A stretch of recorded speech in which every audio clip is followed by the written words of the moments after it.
Good afternoon class 12। कैसे हैं आप लोग? मीन वैल्यू थ्योरम में हम लोग रॉलिन्स थ्योरम के कुछ और क्वेश्चंस आज करेंगे। नेक्स्ट क्लास तक हम लोग लैग्रांजेस मीन वैल्यू थ्योरम को स्टार्ट कर लेंगे। ठीक है, so let's start some more questions. These questions are in my sheet also, और जो क्लासरूम में मैंने आपको क्वेश्चंस भेजे हैं उनमें भी ये क्वेश्चंस आपको मिल जाएंगे। चलिए स्टार्ट करते हैं। First question says the function is x into x plus 3 e to the power x minus x by 2 on minus 3, 0। हमें इसमें रॉलिन्स थ्योरम को वेरीफाई करना है। ठीक है, आइए समझाता हूं। तो fx is equals to x square plus 3x multiply by e to the power minus x by 2 and the interval is minus 3, 0। Close interval हमें गिवन है। ठीक है, तो सबसे पहले हम लोग रॉलिन्स थ्योरम में क्या क्या करते हैं? कंटिन्यूअस दिखाते हैं क्लोज इंटरवल पर, डिफरेंशिएबल दिखाते हैं ओपन इंटरवल पर। आइए दो पॉइंट समझते हैं। देखिए, x square plus 3x is a polynomial function, so it will be continuous in the closed interval minus 3, 0 and differentiable in the open interval minus 3, 0. Next, e to the power minus x by 2 is an exponential function, so again it is continuous everywhere, that is in the closed interval minus 3, 0 and differentiable in the open interval minus 3, 0 again. Okay. Now, fx being the product of these two will also be continuous in the closed interval minus 3, 0 and differentiable in the open interval minus 3, 0। ये दो चीजें हो गई, दो points हो गए। तीसरा point हमारा आपको याद होगा क्या होता है? f of a equals to f of b। सो अब हम लोग f of minus 3 और f of 0 फाइंड आउट करते हैं। तो पहले f of 0 फाइंड आउट कर लेते हैं। 0 plus 0 is 0 and 0 multiplied by anything gives you 0. So f0 is 0। तो अगर रॉलिन्स थ्योरम इसमें वेरीफाई कर रही होगी तो f minus 3 की वैल्यू भी 0 आएगी। ठीक है, तो minus 3 का square is 9 and 3 into minus 3 is minus 9 into e to the power 3 by 2. 9 minus 9 is 0. So here we can say that all the three conditions of Raleigh's theorems are satisfied। Next line आपको मैं कई classes में बता चुका हूं, क्या लिखेंगे? Therefore there exists a real number c belongs to open interval a, b such that f dash c equals to 0। ठीक है, तो चलिए अब इसका डिफरेंशिएशन करते हैं। ये जो लाइन मैं आप लोगों को हमेशा बोलता हूं ये आपको लिखनी होगी। ठीक है, तो इसका डिफरेंशिएशन करके देखते हैं और x की वैल्यू फाइंड आउट करेंगे। वो x की वैल्यू -3 और 0 के बीच में आनी चाहिए ओपन इंटरवल पर। तो f डैश x करते हैं। चलिए, first function into differentiation of the second function minus x upon 2 का दोबारा डिफरेंशिएशन होगा -1/2 plus second function into differentiation of first function x square का डिफरेंशिएशन 2x और 3x का डिफरेंशिएशन सिर्फ 3। तो ये हमने डिफरेंशिएट किया, इसको सॉल्व करते हैं। e to the power minus x by 2 common, minus x square minus 3x upon 2 -1/2 से मल्टीप्लाई किया प्लस 2x प्लस 3। अब मैं एलसीएम ले रहा हूं, तो e to the power minus x by 2 LCM हम ले लेते हैं 2 minus x square minus 3x plus 4x और प्लस 6। ठीक है, now I will put f dash x और I can say dy by dx equals to 0। अब मैं इसको 0 के इक्वल पुट करके x की वैल्यू फाइंड आउट करूंगा। आप लोगों को ये प्रोसीजर तो पता है, लेकिन x की वैल्यू जरा हम लोग फाइंड करते हैं finally. So e to the power minus x upon 2 multiply by minus x square plus x plus 6 equals to 0। 2 का 0 में क्रॉस मल्टीप्लाई हो जाएगा तो 0 हो जाएगा। ये वाला टर्म कभी 0 नहीं हो सकता। e to the power minus x upon 2 can never be equals to 0। तो हम कह सकते हैं minus x square plus x plus 6 has to be 0, क्योंकि जब दो नंबर्स का प्रोडक्ट 0 होता है तो किसी एक को तो 0 होना ही पड़ेगा, और e to the power minus x by 2 कभी 0 नहीं हो सकता, इसीलिए सेकेंड वाले फंक्शन को 0 होना पड़ेगा। इसको सॉल्व करेंगे तो x square minus x minus 6 is equals to 0। Minus से मैंने मल्टीप्लाई कर दिया है। X square minus 3x plus 2x minus 6 equals to 0। Minus 3 plus 2 -1 होगा और -3 इंटू 2 -6 होगा। इन दोनों में से हम x कॉमन ले सकते हैं, x minus 3 plus 2 common, x minus 3 equals to 0। x की दो वैल्यूज आएंगी -2 और 3।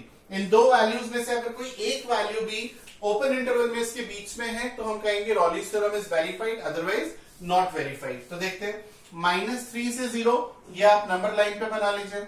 -2 जो है वो बीच में लाई करेगा और 3 जो है वो 0 के बियॉन्ड में यानी यहां पर कहीं लाई करेगा. So we can say that -2 belongs to open interval -3, 0. Hence finally Rolle's theorem is verified. तो इस तरीके से क्वेश्चन करना है. चलिए आगे बढ़ते हैं बेटा.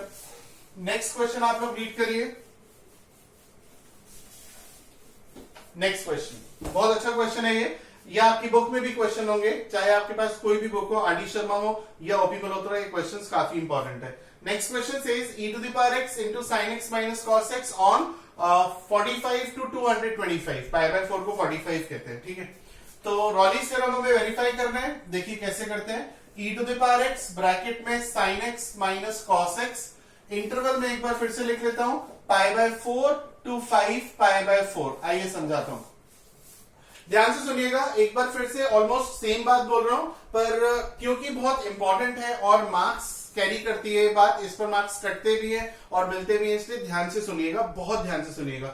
सबसे पहले आप लिखेंगे e⁻x being an exponential function is everywhere continuous and differentiable. फिर sin x minus cos x, sin x and cos x लिख दीजिएगा. sin x and cos x are also everywhere continuous and differentiable. फिर fx being the product of these two functions will also continuous in the closed interval π/4 to 5 π/4. Close interval की definition मत लिख देना CLOSED ना, close interval का sign बनाना, symbol बनाना, और ये close interval का ब्रैकेट इस तरीके से बनता है. ओके, स्क्वायर ब्रैकेट बनता है. सो fx being the product of these two function will be continuous in the closed interval π/4 to 5 π/4 and also differentiable in the open interval π/4 to 5 π/4. तो दो पॉइंट्स हो गए, कंटिन्यूटी हो गई चेक और डिफरेंशियबिलिटी चेक हो गई. इसके बाद हम लोग f of a equals to f of b find out करते हैं. तो f π/4 फाइंड आउट करते हैं. e⁻π/4 ब्रैकेट में sin 45 माइनस cos 45, दोनों की वैल्यू 1/√2 होती है. सो 1/√2 minus 1/√2 is 0. Now I will calculate f 5 π/4. 5 π/4 को आप लिख सकते हैं 5 into 45 दैट इज 225. ठीक है, इसकी वैल्यू कैसे निकालते हैं मैं समझाता हूं. तो e⁻5 π/4 ब्रैकेट में sin 225 माइनस cos 225. बहुत सारे 12th के स्टूडेंट्स को मैंने देखा है कि ये वैल्यूज निकालनी नहीं आती, तो एक बार फिर से मौका है समझने का, अच्छे से समझने की कोशिश करिएगा कैसे निकालते हैं. sin 225 इज इक्वल्स टू, क्योंकि मैं कोर्स को भगाने के मूड में बिल्कुल नहीं हूं, मैं चाहता हूं जितना आप लोगों को मैं करा पाऊं उतना ढंग से कराऊं और आप लोगों को एक एक छोटे से छोटा पॉइंट समझ में आए ताकि आप लोगों का इंटरेस्ट क्रिएट हो. वो सबसे अहम बात है. मान लीजिए मैं sin 225 और cos 225 कह दूं कि भाई क्योंकि ये 0 है तो ये भी 0 आएगा. डेफिनेटली आएगा, पर निकालना सिखा दूं मैं आप लोगों को ताकि आप लोगों को समझ में आए चीजें. ठीक है ना, और मैथ्स रटी नहीं जा सकती. तो आप लोग देखिए कैसे निकालेंगे. हम इसे 225 को लिख सकते हैं 90 into 2 यानी 180 प्लस 45. ठीक है, और 180 से भी कर सकते हैं जैसे मैंने 90 से किया है, 360 से भी कर सकते हैं. There are so many ways, कई तरीके हैं. ठीक है, अब ये 2 इवन फंक्शन है. इवन फंक्शन है तो ट्रिग्नोमेट्रिक फंक्शन चेंज नहीं होगा, यानी साइन का साइन रहेगा. साइन 45 हो गया है. ठीक है, अब देखना है कि 225 कौन से जो है उसमें कहां पे लाई करेगा, क्वाड्रेंट में लाई करेगा, फर्स्ट सेकंड थर्ड या फोर्थ में लाई करेगा. तो देखिए ये 0 से 180 तक सेकंड क्वाड्रेंट होता है, 225 हो जाएगा थर्ड क्वाड्रेंट. थर्ड क्वाड्रेंट में साइन नेगेटिव होता है तो माइनस आ गया. तो फाइनली इसकी वैल्यू आ गई -1/√2. ठीक है, याद रखिएगा -1/√2. अब मैं आप लोगों को cos 225 भी निकालना सिखाता हूं.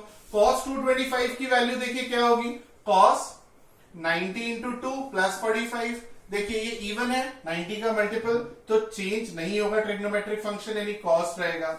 और थर्ड क्वाड्रेंट में ही आएगा, थर्ड क्वाड्रेंट में कॉस भी नेगेटिव होता है तो माइनस का आ जाएगा -1/√2. तो दोनों की वैल्यू आई -1/√2. अब मैं वैल्यू सब्स्टिट्यूट करके फाइनली f of 5 π/4 की वैल्यू फाइंड आउट करने की कोशिश करता हूं. देखिए e⁻5 π/4 -1/√2 -1/√2, तो माइनस इंटू माइनस ये प्लस हो जाएगा, कैंसिल हो जाएगा, तो इसकी वैल्यू भी 0 आ गई. इस तरीके से अब बताइए कितने पॉइंट्स हो गए. 3 पॉइंट्स. कंटिन्यूटी हो गई, डिफरेंशियबिलिटी हो गई, f of a equals to f of b हो गया. अब आप क्या लिखेंगे, वही typical line, since all the three conditions of Rolle's theorem are satisfied, therefore there exists a real number c belongs to open interval a comma b such that f dash c equals to 0. तो अब हम लोग इसका differentiate करेंगे, x की value find out करेंगे और उस x की वैल्यू को क्या कहते हैं, c से डिनोट करते हैं, ठीक है। तो चलिए इसका डिफरेंशिएट करते हैं, f dash x equals to first function, second का डिफरेंशिएशन sin x का cos x का minus sin x, so first into second का differentiation plus second into first का differentiation, e to the power x का differentiation e to the power x ही होगा। तो बेटा e to the power x आपने common ले लिया, cos x plus sin x minus cos x, ये कैंसिल हो जाएगा, sin x plus sin x 2 sin x आ जाएगा। Now you will put f dash x equals to 0, ठीक है, 2 0 में गया तो e to the power x into sin x 0 है। अभी बताया था दो नंबर्स का प्रोडक्ट अगर 0 है तो उनमें से एक को तो 0 होना ही पड़ेगा, but e to the power x 0 हो नहीं सकता किसी भी कीमत पे। जानते हो क्यों नहीं हो सकता, ये भी एक नॉलेज वाली बात है, समझाना जरूरी है। आप जानते हो e क्या होता है, e एक इर्रेशनल नंबर होता है जिसकी वैल्यू 2.78 एंड सो ऑन होती है। ये एक इर्रेशनल नंबर है, इर्रेशनल मतलब नॉन टर्मिनेटिंग या नॉन रिकरिंग नंबर होता है। अब मान लेते हैं थोड़ी देर के लिए कि e की वैल्यू 2.7 है, मान लेते हैं थोड़ी देर के लिए, डॉट डॉट डॉट डॉट, ये नॉन टर्मिनेटिंग और नॉन रिकरिंग है, टू द पावर x। तो बताइए 2.7 की पावर कुछ भी करोगे तो कभी 0 आ सकता है भाई, 2 की कोई भी पावर करो कभी 0 आ सकता है, नहीं आ सकता। That is why e to the power x can never be equals to 0। चलिए ये भी बात समझा दी। तो अगर e to the power x 0 नहीं हो सकता, इसलिए बचा sin x, उसको 0 होना पड़ेगा और हमें x की ऐसी वैल्यू निकालनी है जो 45 से लेकर के 225 के बीच में हो।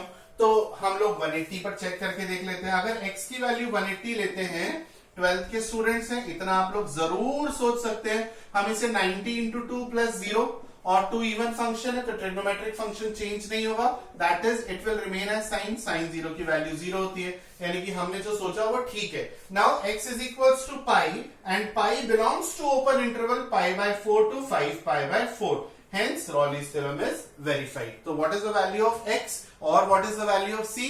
The value is pi by 4. ठीक है, चलिए आगे बढ़ते हैं। नेक्स्ट क्वेश्चन क्या है, जरा रीड करिए आप लोग। नेक्स्ट क्वेश्चन है children, fx is equals to sine square x और इंटरवल हमें दिया है 0 टू पाई तक का इंटरवल है। आइए सॉल्व करके समझाते हैं।